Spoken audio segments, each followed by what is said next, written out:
Bukan rahasia lagi jika sosok Presiden Soekarno layaknya seorang Don Juan. Hidupnya kerap dikelilingi perempuan-perempuan cantik nan menawan. Hal itu terjadi selain memang tampan, Bung Karno juga merupakan pribadi yang hangat dan menarik. Tak aneh jika banyak perempuan dari berbagai negara berupaya menarik perhatiannya. Dalam suatu kunjungan kenegaraan ke Mesir pada 1965, seorang gadis Amerika Serikat yang cantik dan menarik tiba-tiba mendatangi Soekarno di hotel tempat sang presiden menginap. Gadis bernama Pat Price itu mengatakan bahwa dirinya dalam waktu dekat akan pergi ke Indonesia guna melakukan suatu penelitian akademik. Gadis itu mengatakan bahwa dia akan menulis sebuah buku dan meminta bantuan Soekarno.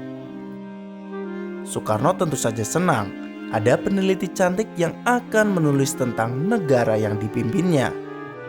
Singkat cerita, sampailah Pat di Jakarta dan disambut baik oleh Bung Karno.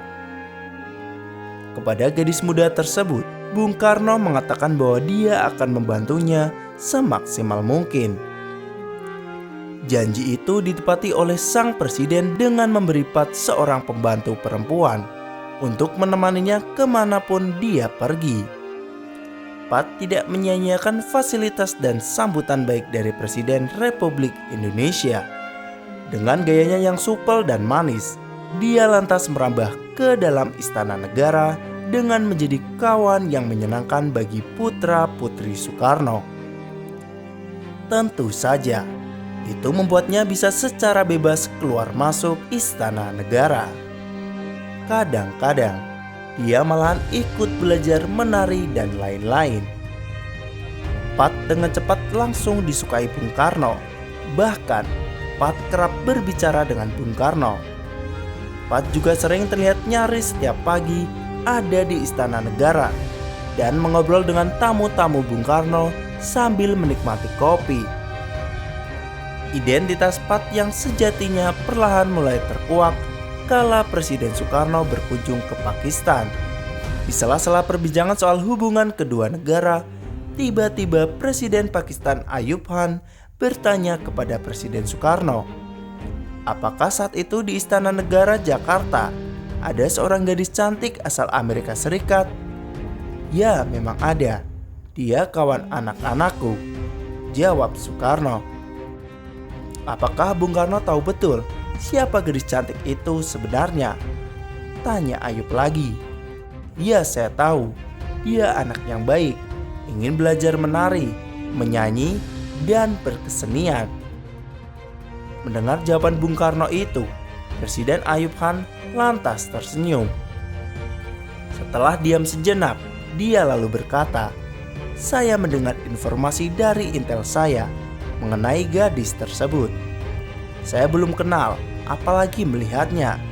Saya tahu dari intel saya bahwa gadis cantik itu adalah agen CIA.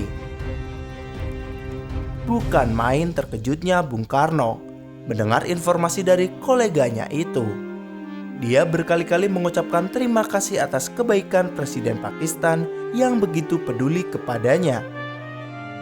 Setelah sampai Jakarta, diam-diam Bung Karno memerintahkan jajaran intelnya untuk menindaklanjuti informasi yang dia dapat dari Pakistan itu.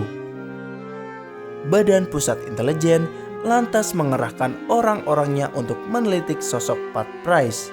Setelah dibuntuti berhari-hari, ternyata informasi intelijen Pakistan itu memang benar adanya. Menurut cerita Soekarno kepada Oldman, kemana-mana gadis as itu kerap memanfaatkan nama Presiden Soekarno dan menyalahgunakan fasilitas yang diberikan oleh Istana Negara kepadanya guna mendapatkan berbagai informasi penting. Dia menyalahgunakan bantuan saya dan keramah tamahan kami sebagai tuan rumah, karena sebenarnya dia adalah mata-mata yang tidak sopan dan tidak beradab. Soekarno pun menyebut Petpres sering mengatur pertemuan dengan agen CIA lainnya di tengah malam. Dia pun kerap menemui para anggota Kedutaan Besar AS di Jakarta pada saat yang tidak biasa dan di tempat-tempat tidak biasa pula. Apa yang terutama menarik perhatian kami adalah beberapa kali dia melakukan pertemuan terselubung dengan atasan militer AS. Dia bahkan berhasil masuk ke lingkungan tertinggi lembaga kemiliteran kami. Dengan praktek intelijen seperti itu, Presiden Soekarno tentu saja marah luar biasa. Setelah mengusir Petpres untuk keluar dari Indonesia, dia lantas mengumpulkan para ajudan dan pengawalnya dari Resimen Cakrabirawa. Di depan mereka, Soekarno menyayangkan jika seorang agen intelijen asing bisa masuk ke istananya. Intel kita kebobolan, juga Intel Cakrabirawa kebobolan, dampratnya. Dalam nada keras, Soekarno menyatakan bahwa jangan sampai kejadian yang sama terulang kembali di masa mendatang.